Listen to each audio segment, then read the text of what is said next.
मंच से बार बार पुकारा जा रहा था कि हमें इनको सीएम बनाना है, उप इनका हटाना है, उप मुख्यमंत्री से इनको मुख्यमंत्री बनाना है। इसका मतलब सरकार के अंदर दरार पड़ गई है। कोई रैली की शुरुआत की वीडियो बना दे, कोई रैली समाप्त होने के बाद की वीडियो बना करके डाल दे, तो उन चीजों में तो मैं नहीं पढ़ना चाहूंगा। बिल्कुल अलग सोच रखते हैं, इसीलिए दादा गौतम बार बार मीडिया के माध्यम से कहते हैं एकलाई जिम गया डाकी।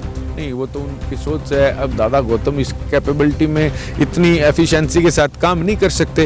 ये तो देखिए सरकार का प्रोग्रेटिव होता है कि कौन अच्छा बेहतर काम कर सकता है, नहीं तो एमएलए तो 90 चुन करके जाते हैं। कुछ विधायक तो आपकी रैली में भी नहीं पहुंचे, आपकी पार्टी के ही विधायक। नहीं, उनकी कोई व्यक्तिगत उनका कोई कारण हो सकता है या पार्टी की तरफ से उनकी कोई जिम्मेवारी लगी हो, लेकिन बिल्कुल सब पार्टी की तरफ से जिम्मेवारी लगी होगी कि आप घर पे ही आराम कीजिए। सब एकजुट हैं, बिल्कुल हैं, कोई किसी की इस प्रकार की कोई बात ही नहीं है। पूरा प्रदेश ये भी जानना चाहता है कि आपकी पार्टी के मुखियाओं के द्वारा मंच से सरेआम ऐसी ऐसी टिप्पणियां की गई, एक बाप बेटे को पप्पू बताएगा, उसके पिताजी को पप्पू बताएगा। इस टिप्पणी को आप किस तरह से देखते हैं? आपको नहीं लगता कि इस तरह की भी टिप्पणी नहीं करनी चाहिए? हम सब ने देखा किस प्रकार से जब झज्जर तक जाम लग गया था, उधर फरूख नगर तक जाम था, बादली तक जाम था, तो ये जाम कैसे लगा? ये लोग आए अपने बेटे को, अपने लाडले को आशीर्वाद देने।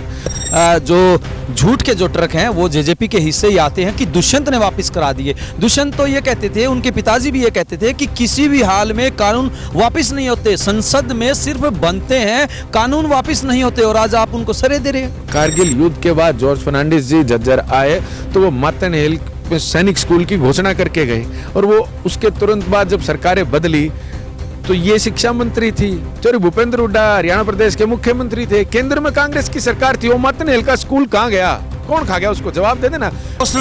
घोषणा तो ये भी की जानी चाहिए थी कि आपके इलाके में एम्स रहेगा, लेकिन जो लोग, जो स्थानीय लोग जो थे, बड़ी उम्मीद लेके वहां रैली के अंदर पहुंचे थे कि एम्स की घोषणा या एम्स का जिक्र हरियाणा के उप मुख्यमंत्री और जेजेपी के नेता जरूर करेंगे, क्योंकि वायदा कर रखा था, लेकिन किसी प्रकार की बात मंच से नहीं की गई, वो भी धोखा। आज कहते हैं स्वामीनाथन आयोग की रिपोर्ट से फलाना किसान को इतना लाभ होना था। भाई वो तो 10 साल मुख्यमंत्री थे, केंद्र में कांग्रेस की सरकार थी, वो उस मुख्यमंत्री की कमेटी के चेयरमैन भी थे जिसको इसको लागू करना था, जिससे किसान को लाभ हो सकता था। क्यों दबा के रखे भाई? लेकिन अभी पिछले कुछ समय से भर्तियां पर गड़बड़ी का आरोप लग रहा है, सरेआम भर्तियां बेचने का आरोप लग रहा है, पैसों में नौकरियां बेची जा रही है, और उसके बावजूद भी आपकी पार्टी के लोग, आपके नेता चुप हैं, मुख्य दर्शक है, सरकार का हिस्सा होते हुए युवाओं के साथ सरेआम खिलवाड़ को देख रहे हैं। अगर मेरी परसेंटेज ये निकल कर के आए कि हमने 30-35% काम किया है, तो क्या विरोधाभास है? मेरे को लगता है कि और बेहतर दुष्यंत जी से उम्मीदें ज्यादा है। मुझे व्यक्तिगत तौर पे मुझे दुष्यंत जी से और ज्यादा बेहतरी की उम्मीदें थी, लेकिन बीच में कोरोना आ गया, फिर ये आंदोलन आ गया, तो दुष्यंत जी जो काम करना चाहते थे वो कर नहीं पाए। दोस्तों नमस्कार, मैं हूं अजय लोहान और अभी हम खड़े हैं चंडीगढ़ सेक्रेटेरिएट के बाहर, और हमारे साथ चर्चा करने के लिए मौजूद है जेजेपी के युवा नेता, वरिष्ठ नेता अजय गुलिया। अजय जी साहब नमस्कार। स्वागत है आपका बिंदास हरियाणा। नहीं, धन्यवाद आपका और बिंदास हरियाणा के दर्शकों को, बल्कि पूरे हरियाणा प्रदेश के दर्शकों को मेरी नमस्कार। गुलिया साहब, ताजा रैली की है आपने, किस प्रकार से देखते हैं आप? क्योंकि विपक्ष का कहना है कि पूरी तरह से फ्लॉप रही, वहीं अगर हम गीता भुक्कल की बात करें तो उनकी तरफ से तो बहुत बड़ी बड़ी बातें कही गई है, आप किस तरह से देखते हैं? नहीं देखिए लोहान साहब, विपक्ष का काम है, वो हमारे विरोधी दल के लोग हैं, वो हमारी तारीफ कैसे कर सकते हैं? और हम तो एक चीज़ मानते हैं कि जिस प्रकार से जन सैलाब झज्जर के अंदर उमड़ा और सब लोग ये कहते थे हुड्डा का गढ़ है, हुड्डा का गढ़ है, यहाँ तो रैली नहीं होगी, विरोध होगा। कोई विरोध हुआ क्या? लोग आए, आराम से अपने नेता के विचार सुने, इतनी व्यवस्थित रैली। देखिए जहाँ लोग आराम से आए, बैठे और अपने नेता के विचार सुने, और किसी प्रकार का कोई विरोध वहाँ नहीं था। लोग दिल से ट्रैक्टरों में बैठ करके, गाड़ियों में सवार हो करके, और नज़दीक के लोग तो पैदल ही चल के रैली स्थल तक आए और अपने प्रिय नेता के, अपने लाडले के, अपने बेटे के विचार सुने। लेकिन गुलिया साहब, पंडाल की बहुत सारी वीडियो वायरल हुई है जिसमें पंडाल खाली नजर आया। नहीं लोहान साहब, मैं एक चीज़ मानता हूँ, देखिए कोई रैली की शुरुआत की वीडियो बना दे, कोई रैली समाप्त होने के बाद की वीडियो बना करके डाल दे, तो उन चीज़ों में तो मैं नहीं पढ़ना चाहूँगा। मैं तो ये कहता हूँ प्रत्यक्ष को प्रमाण की आवश्यकता नहीं होती। स्वयं सब ने देखा किस प्रकार से जब झज्जर तक जाम लग गया था, उधर फरूख नगर तक जाम था, बादली तक जाम था, तो ये जाम कैसे लगा? ये लोग आए अपने बेटे को, अपने लाडले को आशीर्वाद देने, और मैं किसी फिगर या गिनती में नहीं जाना चाहूँगा, लेकिन लोग मन से आए, दिल से आए, लाखों की संख्या में आए और अपने बेटे को, अपने लाडले को आशीर्वाद दे करके गए। जी बिल्कुल, आशीर्वाद दे के गए। इसी वजह से मंच से बार बार पुकारा जा रहा था कि हमें इनको सीएम बनाना है, उप इनका हटाना है, उप मुख्यमंत्री से इनको मुख्यमंत्री बनाना है। इसका मतलब सरकार के अंदर दरार पड़ गई है। नहीं लोहान साहब, एक चीज बताए, लोकतांत्रिक प्रणाली में सबको आगे बढ़ने का अधिकार है। अगर हमारे कार्यकर्ता ये चाहते हैं, हमारे साथी ये चाहते हैं कि भाई हरियाणा प्रदेश के लोग आशीर्वाद देना चाहते हैं कि दुष्यंत को हरियाणा प्रदेश का मुख्यमंत्री बनना चाहिए, जो नौजवान, जो युवा 32-33 साल की उम्र में उप मुख्यमंत्री बन के हरियाणा प्रदेश के लोगों के हितार्थ काम कर सकता है। गुलिया साहब, लगता है आप देखते नहीं, लोग तो ये भी कहते हैं कि इन्होंने इस्तीफा दे देना चाहिए था। नहीं, मैं एक चीज मानता हूं कि सदैव आपने देखा होगा, आदमी अतीत से सीखता है और भविष्य की कल्पना करता है। अगर आपको जनता, तो आप सत्ता में रह करके वो फैसले ले सकते हैं। अब ये लोग, जो मैं एक चीज मानता हूं कि गाड़ी कप्तान को तो ताली भी कप्तान को मिलनी चाहिए ना। ये वही लोग हैं ना जो कहा करते हैं, जो ये ऐसे कहते थे कि भाई दुष्यंत चौटाला को इस्तीफा दे देना चाहिए। क्यों? बोला ये बिल आ गए हैं, बिल आ गए हैं। आज जब वो बिल वापस हो गए हैं, जो लोग दुष्यंत को कोसते थे वो तारीफ भी तो दुष्यंत की होनी चाहिए। जो कहते थे कि ये सरकार में बैठा है और ये बिल आ गए, ये किसान विरोधी, आज जब वो बिल वापस हुए तो वो ताली कप्तान के लिए, वो दुष्यंत के लिए बजनी चाहिए कि दुष्यंत ने ही वापस। बिल्कुल, आपने बिल्कुल सही बात कही। और लगता है कि शायद जो झूठ के जो ट्रक हैं वो जेजेपी के हिस्से ही आते हैं कि दुष्यंत ने वापस करा दिए। दुष्यंत तो ये कहते थे, उनके पिताजी भी ये कहते थे कि किसी भी हाल में कानून वापस नहीं होते, संसद में सिर्फ बनते हैं, कानून वापस नहीं होते। और आज आप उनको सरे दे रहे हैं। नहीं देखो, मैं एक चीज कहता हूँ, ये विरोध करने वाले लोगों से पूछो ना आप जाकर के कि जब आप विरोध करते थे, क्या कोई मेंबर पार्लियामेंट था हमारा राज्यसभा में या लोकसभा में जो इस बिल के पक्ष में हमने किया? अरे बिल के पक्ष में जिन्होंने वोट डाला उनसे पूछो जाकर के सवाल। हम तो सदैव ये कहते थे, मैं दिग्विजय जी की, दुष्यंत जी को बाइट निकालो, भाई किसान आए, तैयार हो, मैं मध्यस्थता करने के लिए तैयार हूँ। सैकड़ों बारी जाकर के केंद्र के नेताओं से मिले, मंत्रियों से मिले और कहा कि देखिए, चाहे जैसे भी है, चाहे ये आप इनको इनके हक में मानते हैं नहीं मानते हैं, लेकिन लोग ये मानते हैं कि ये किसान विरोधी हैं, उनसे बैठ करके बात करो, इनको वापस लो, नहीं तो इनमें संशोधन करो। लेकिन गुलिया साहब, उनकी वीडियो तो ऐसी वायरल हुई है, उनके बयान ऐसे प्रचारित हुए हैं जिसमें वो कहते हुए नजर आ रहे हैं कि कानून वापिस नहीं होंगे, मैं मध्यस्थता करने के लिए तैयार हूं। तो फिर कैसी मध्यस्थता? नहीं, मध्यस्थता ये होती है ना कि देखिए, मैं कहता हूं कि इसके अंदर अगर जो भी किसान चेंज कराना चाहते थे वो कहते थे कि भाई आए हैं, बैठ करके बात करें। डायलॉग जो है, बातचीत, हर चीज का कोई रिजल्ट है वो बातचीत से निकलेगा। अभी बातचीत से निकला, अभी बातचीत से ही निकला ना रिजल्ट। तो हिंसा किसी भी रूप में नहीं होनी चाहिए, नुकसान किसी का भी नहीं होना चाहिए, चाहे वो कोई किसान साथी है, भाई हैं हमारे, या चाहे वो पुलिस के जवान हैं, वो भी हमारे ही बच्चे हैं, भाई हैं। तो किसी भी रूप में इस चीज़ का, देखिए मैं एक मानता हूँ, हिंसा से जहाँ तक बचा जाए बचना चाहिए और बातचीत से ही हल निकलते हैं। और रही बात, आपने भी गीता बुक्कल जी का कहा कि देखिए मेरी बड़ी बहन है, मैं उनका बहुत मान सम्मान करता हूँ, लेकिन ऐसी इस प्रकार की ओछी टिप्पणी उनको नहीं करनी चाहिए थी। गीता बुक्कल वही गीता बुक्कल हैं जो सैनिक स्कूल, उनके विधानसभा के लिए घोषणा हो गई हरियाणा प्रदेश के अंदर। जब जॉर्ज फर्नांडिस जी आए थे तो सैनिक स्कूल की घोषणा उनके स्वयं के पैतृक गांव मातनहेल में करके गए और तुरंत बाद उसके बाद सरकार बदल गई और गीता बुक्कल जी शिक्षा मंत्री बनी हरियाणा प्रदेश की, सॉरी भूपेंद्र हुड्डा मुख्यमंत्री बने हरियाणा प्रदेश के, और केंद्र में कांग्रेस की सरकार थी, सरदार मनमोहन सिंह देश के प्रधानमंत्री बने और वो उस स्कूल को खा गई कि उनके गांव में अगर इतना बड़ा सैनिक स्कूल बन जाएगा, कहीं गांव के लोग शिक्षित ना हो जाएं, इस गांव की बेटियां शिक्षित ना हो जाएं, ये आसपास का क्षेत्र तरक्की ना कर जाए, उनको देखिए, मैं कहता हूँ हरियाणा में एक बात है कि अपने खुद के गांव की सुहान उनको नहीं हुई, नहीं तो एक सैनिक स्कूल अगर मातनहेल में बनता तो आसपास के सैकड़ों गाँव के बच्चों को लाभ मिलता। वो तो शिक्षा मंत्री थी भाई, तुरंत उसके बाद वो शिक्षा मंत्री जॉर्ज फर्नांडिस जी आए कारगिल युद्ध के बाद। नहीं लोहान साहब, देखो ये बड़ी इंपॉर्टेंट बात है क्योंकि बहन गीता बुक्कल जी ने किस प्रकार की टिप्पणी करी वो आप सब जानते हैं। तो आप ये देखिए ना कि कौन ऐसी बात कर रहा है। जब कारगिल युद्ध के बाद जॉर्ज फर्नांडिस जी झज्जर आए तो वो मातनहेल में सैनिक स्कूल की घोषणा करके गए और वो उसके तुरंत बाद जब सरकारें बदली तो ये शिक्षा मंत्री थी। चौधरी भूपेंद्र हुड्डा हरियाणा प्रदेश के मुख्यमंत्री थे, केंद्र में कांग्रेस की सरकार थी। वो मतनेल का स्कूल कहाँ गया, कौन खा गया, उसको जवाब दे देना।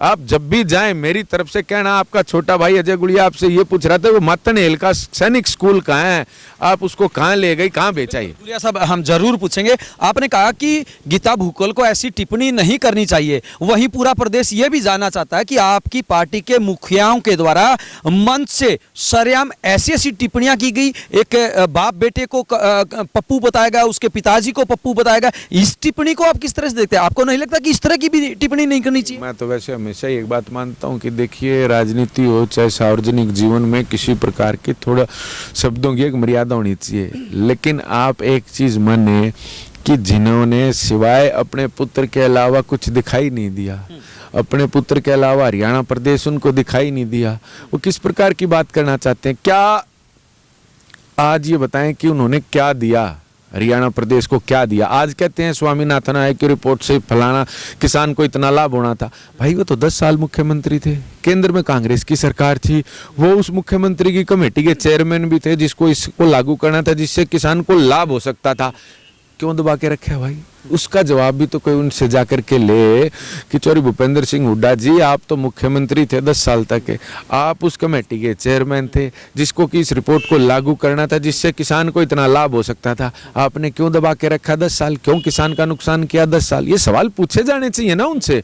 हाँ, शब्दों की मर्यादा, चाहे कोई भी हो, शब्दों की मर्यादा मैं मानता हूँ सार्वजनिक जीवन में क्या व्यक्तिगत जीवन में भी आपको रखनी चाहिए, वो कोई भी हो।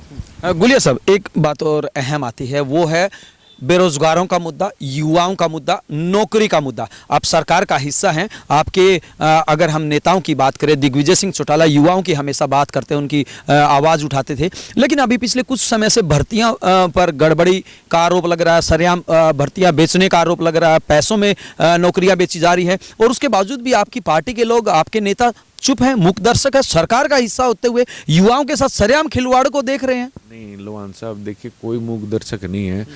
अगर ये लोग पकड़े गए हैं तो इसका मतलब सरकार मुस्तैद थी। मैं आज कह दूं कि हरियाणा प्रदेश के अंदर कोई अपराध नहीं है, सब कुछ 100% ठीक हो गया, वो नहीं है, ऐसा नहीं है। देखिए बेहतरी की गुंजाइश हमेशा रहती है। कुछ लोगों ने जिन्होंने गलत किया या इस प्रकार के कृत्य में सम्मिलित थे वो पकड़े गए, उनको सजा होनी चाहिए, कड़ी से कड़ी सजा होनी चाहिए। अगर युवाओं के हितों के साथ कोई खिलवाड़ करता है, चाहे वो अजय गुड़िया क्यों ना हो, उसको सजा होनी चाहिए, उसको कानूनी रूप से उसको दंडित किया जाना चाहिए। और मैं कहता हूँ ऐसी कठोर सजा उसको मिलनी चाहिए कि एक नज़ीर पेश हो सबके लिए कि भाई अगर कोई आगे से इस प्रकार का कोई प्रयास करेगा तो वो बख्शा नहीं जाएगा। और आप जिस प्रकार की कह रहे थे, अगर ये इस चीज़ को दबाया जाता या छुपा करके रखा जाता तो मैं मानता, लेकिन सरकार की तरफ से तो इनको पकड़ा गया, मुकदमे दर्ज हुए, कोर्ट के अंदर मामला है। गुलिया साहब, सरेआम नौकरियां बेची जा रही है, सेक्रेटरी के ऑफिस से करोड़ों रुपए बरामद किए जा रहे हैं, और ये कोई एक अधिकारी के दम पे नहीं हो सकता। सरकार के 2 जो मंत्री हैं उनके भी नाम आए हैं, उसके बावजूद भी कोई ओपन कार्रवाई नहीं हो। लोहान साहब, किसी का भी नाम हो, सरकार का मंत्री क्या चाहे कोई और भी बड़ा होद्देदार हो, कोई बख्शा नहीं जाना चाहिए। युवाओं के हितों पे कुठाराघात करने वाले को बख्शा नहीं जाना चाहिए, चाहे वो कोई भी हो। और देखिए आप जो कह रहे हैं, अगर वो कहीं सेक्रेटरी के ऑफिस की बात है या कहीं वो मामला कोर्ट में है, पुलिस जांच कर रही है, सारी चीजें, तो वो पकड़ा तो गया ना। अगर सरकार की तरफ से कोई लिपापोती वाली बात होती तो उसको पकड़ा कैसे जाता? लेकिन मंत्रियों के नाम उजागर नहीं किए जा रहे, तो वहां पे देखिए मैं एक चीज मानता हूँ लोहान साहब, कोई अगर इस प्रकार की कोई कहते हैं जांच में कोई लूप होल रह गया तो अगर कोई दोषी है तो वो बच जाएगा रास्ता लेकर। या सब आप भी युवा हैं और आप भली भांति जानते हैं कि कोई बच्चा जब कई साल तक पढ़ाई करता है, एक रोजगार की उम्मीद रखता है, और उस रोजगार को पाने के लिए उस बच्चे के साथ सरेआम ऐसे खिलवाड़ हो तो कैसी? नहीं लोहान साहब, खिलवाड़ देखो मैं कह रहा हूँ, अगर कहीं चूक रही है तो दोषियों को सजा मिलनी चाहिए। चूक एक बार नहीं, 10-10 बार, 15-15 बार चूक, तो वो पकड़े गए, हर बारी पकड़े गए, हर बारी उनके ऊपर कार्रवाई हुई। लेकिन कार्रवाई पहले क्यों नहीं होती, बाद में क्यों जागते? मैं आपको बताऊं, देखिए ऐसी कोई मशीन आज तक बनी नहीं शायद। अगर मैं और आप यहाँ खड़े होकर के इंटरव्यू कर रहे हैं, अगर यहाँ कोई अपराध कर दे, कोई पीछे कर दे, तो अब देखिए आप एक पुलिस मुस्तैदी करके या प्रशासन मुस्तैदी करके लोगों के मन में एक डर तो पैदा कर सकता है। लेकिन लोहान साहब, मैं एक चीज मानता हूँ कि ये पुलिस IPC धाराएं इसीलिए हैं कि अगर कोई कोई फिर भी इस शक्ति के बाद, इस कड़ाई के बाद भी कोई अपराध कर दे तो कानूनी रूप से उसको सजा मिल सके, उसके ऊपर कार्रवाई हो सके, और कार्रवाई होगी होनी। गुलिया साहब, एक बात और बताइए, आपने अभी बात कही कि युवाओं के भविष्य के साथ अच्छा कर रहे हैं, जो गलत कर रहा है उसके खिलाफ कार्रवाई हो रही है। आपकी रैली के अंदर झज्जर से सरेआम दो विरोधाभास बातें देखने को मिली। पार्टी के तमाम बड़े नेता ये कहते हुए नजर आए कि हमने जनता की उम्मीदों पर 90% काम किया है और भी करेंगे, लेकिन वहीं आपकी पार्टी के विधायक सरेआम पोल खोलते हुए नजर आए कि काम तो केवल 40% हुआ है। कौन झूठा है, कौन सच्चा है? नहीं देखिए, तो देखने का नजरिया है लोहान साहब। नहीं, आप स्पष्ट बताइए। नहीं, अब मैं अगर मेरी परसेंटेज ये निकल कर के आए कि तो हमने 30-35% काम किया है तो क्या विरोधाभास है? मेरे को लगता है कि हम और बेहतर, दुष्यंत जी से उम्मीदें ज़्यादा हैं। मुझे व्यक्तिगत तौर पे मुझे दुष्यंत जी से और ज़्यादा बेहतरी की उम्मीदें थी, लेकिन बीच में कोरोना आ गया, फिर ये आंदोलन आ गया, तो दुष्यंत जी जो काम करना चाहते थे वो कर नहीं पाए। लेकिन क्या लोहान साहब, एक चीज़ बात करें, हम काम पर चर्चा करें ना, क्या ये चीज़ कोई इनकार कर सकता है कि किसान के खाते में सीधे पैसे गए? ये गलत है क्या? कोई इस बात का इनकार कर सकता है? मुश्किलें आई उसमें, मैं कहता हूँ मुश्किलें आई क्योंकि कोई भी नई शुरुआत करते हैं, कोई हम नया अपना कोई भी, चाहे हम अपना कोई प्रतिष्ठान, स्कूल, कॉलेज या अस्पताल कोई नया शुरू करते हैं तो उसमें भी परेशानी आती है। बिल्कुल आई, किसी के पेमेंट लेट हुई, किसी के अकाउंट अपडेट नहीं हो पाए, किसी की डिटेल्स अपडेट नहीं हो पाई, परेशानी बिल्कुल आई, मैं उस बात को भी स्वीकार करता हूँ। लेकिन एक बेहतरी की शुरुआत है कि किसान के खाते में, जब किसान ने अपनी फसल बेच दी तो क्यों उसको हाथ फैलाना पड़े किसी के सामने अपने पैसे के लिए? वो पैसा सीधे उसके खाते में आए।